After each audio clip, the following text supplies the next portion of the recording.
The Rime of the Ancient Mariner by Samuel Coleridge. It is an ancient mariner, and he stoppeth one of three. By thy long grey beard and thy glittering eye, now wherefore stops me?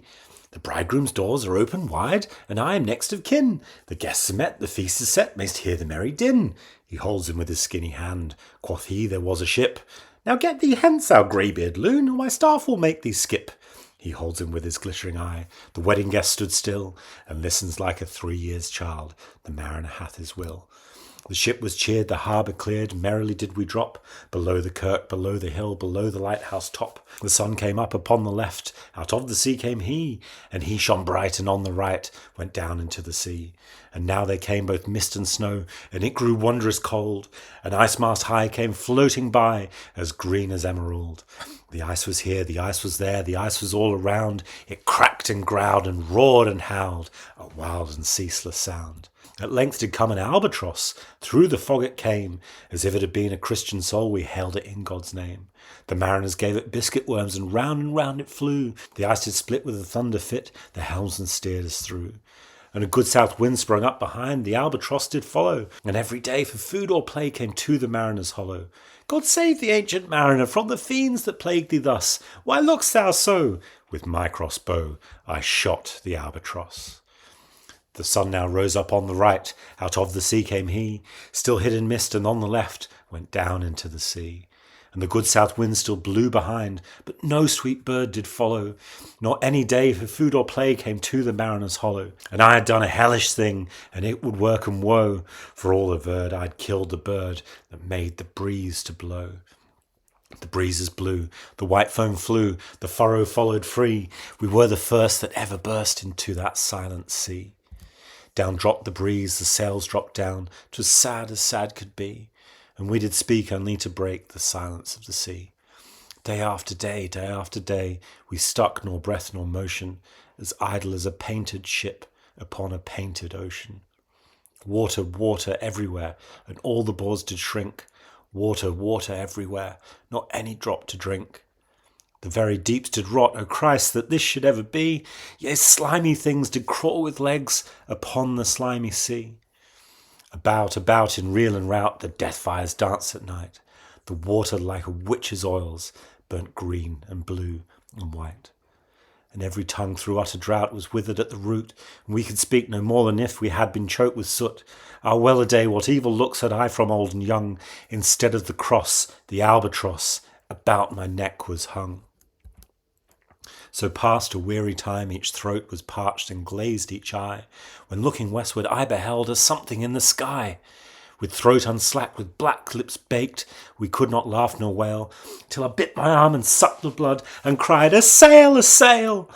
The western wave was all aflame, the day was well nigh done. Almost upon the western wave rested the broad bright sun, when that strange shape drove suddenly betwixt us and the sun. And straight the sun was flecked with bars, heaven's mother send us grace, as if through dungeons great he peered with broad and burning face. Are those her ribs through which the sun did peer as through a grate? And are those to all her crew, that woman and her mate? His bones were black with many a crack, all black and bare, I ween. Jet black and bare, save where with rust and mouldy damps and charnel crust they were patched with purple and green. Her lips were red, her looks were free, her locks were yellow as gold. Her skin was white as leprosy, and she was far like a death than he. Her flesh made the still air cold. The naked hulk alongside came, and the twain were playing dice. "The game is done, I've won, quoth she, and whistled thrice. With never a whisper in the sea, off darts the spectre ship, while clomb above the eastern bar the horned moon with one bright star almost between the tips. 4 times 50 living men, with never a sigh or groan, with heavy thump, a lifeless lump, they dropped down one by one. Their souls did from their bodies fly, they flew to bliss or woe, and every soul it passed me by like the whiz of my crossbow. I fear the ancient mariner, I fear thy skinny hand, and thou art long and lank and brown as is the rib sea sand. I fear thee and thy glittering eye, and thy skinny hand so brown. Fear not, thou wedding guest, this body drop not down. Alone, alone, and all alone, alone on the wide, wide sea, and Christ would take no pity on my soul in agony. The many men so beautiful, and they all dead did lie, and a million slimy things lived on, and so did I. I looked to heaven, tried to pray, but ere a prayer had gushed, a wicked whisper came and made my heart as dry as dust. An orphan's curse would drag to hell a spirit from on high, but oh, more horrible than that is the curse in a dead man's eye. 7 days, 7 nights I saw that curse, and yet I could not die. Beyond the shadow of the ship, I watched the water snakes. They moved in tracks of shining white, and when they reared, the elfish light fell off in hoary flakes. Within the shadow of the ship, I watched their rich attire. Blue glossy green and velvet black, they coiled and swam, and every track was a flash of golden fire. Oh, happy living things, no tongue their beauty might declare. A spring of love gushed from my heart, and I blessed them unaware. Sure my kind saint took pity on me, and I blessed them unaware. The selfsame moment I could pray, and from my neck so free, the albatross fell off and sank like lead into the sea. Oh, sleep, it is a gentle thing, beloved from pole to pole. To Mary Queen the praise be given, she sent the gentle sleep from heaven that slid into my soul. The silly buckets on the deck that had so long remained, I dreamt that they were filled with dew, and when I woke, it rained. My lips were wet, my throat was cold, my garments were all dank. Sure I had drunken in my dreams, and still my body drank. I moved and could not feel my limbs, I was so light almost. I thought that I had died in sleep and was a blessed ghost. And soon I heard a roaring wind, it did not come anear, but with its sound it shook the sails that were so thin and sere. The loud wind never reached the ship, yet now the ship moved on. Beneath the lightning and the moon, the dead men gave a groan. They groaned, they stirred, they all uprose, nor spake nor moved their eyes. Had been strange even in a dream to have seen those dead men rise. The helmsman steered, the ship moved on, yet never a breeze up blew. The mariners all gan work the ropes as they were wont to do. They raised their limbs like lifeless tools. We were a ghastly crew. The body of my brother's son stood by me, knee to knee. The body and I pulled at one rope, but he said naught to me. I fear the ancient mariner. Be calm, thou wedding guest. 'Twas not those souls that fled in pain, which to their courses came again, but a troop of spirits blessed. For when it dawned, they dropped their arms and clustered round the mast. Sweet sounds rose slowly through their mouths and from their bodies passed. Around flew each sweet sound, then darted to the sun, and slowly the sounds came back again, now mixed, now one by one.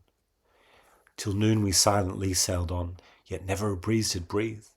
Slowly, smoothly went the ship, moved onward from beneath. Then, like a pawing horse let go, she made a sudden bound, flung the blood into my hand, and I fell into a swound.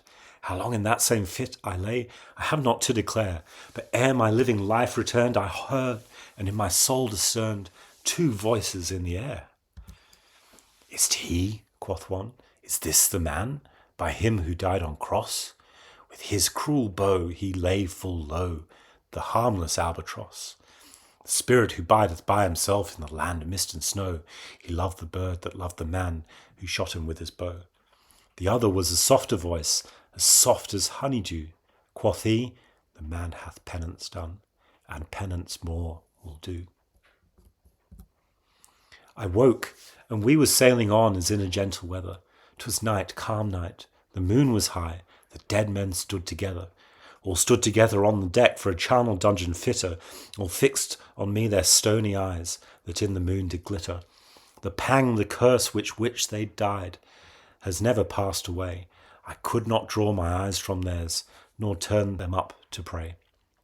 Swiftly flew the ship, yet she sailed softly too. Sweetly blew the breeze, on me alone it blew. O dream of joy, is this indeed the lighthouse top I see? Is this the hill? Is this the kirk? Is this mine own country? The harbour bay was clear as glass, so smoothly it was strewn, and on the bay the moonlight lay in the shadow of the moon. The rock shone bright, the kirk no less, that stands above the rock, the moonlight steeped in silentness the steady weathercock. A little distance from the prow those crimson shadows were. I turned my eyes upon the deck. Oh Christ, what saw I there? Each corpse lay flat, lifeless and flat, and by the holy rood, a man all light as seraph man, on every corse there stood. This seraph band each waved his hand. It was a heavenly sight. They stood as signals to the land, each one a lovely light. This seraph band each waved his hand. No voice did they impart.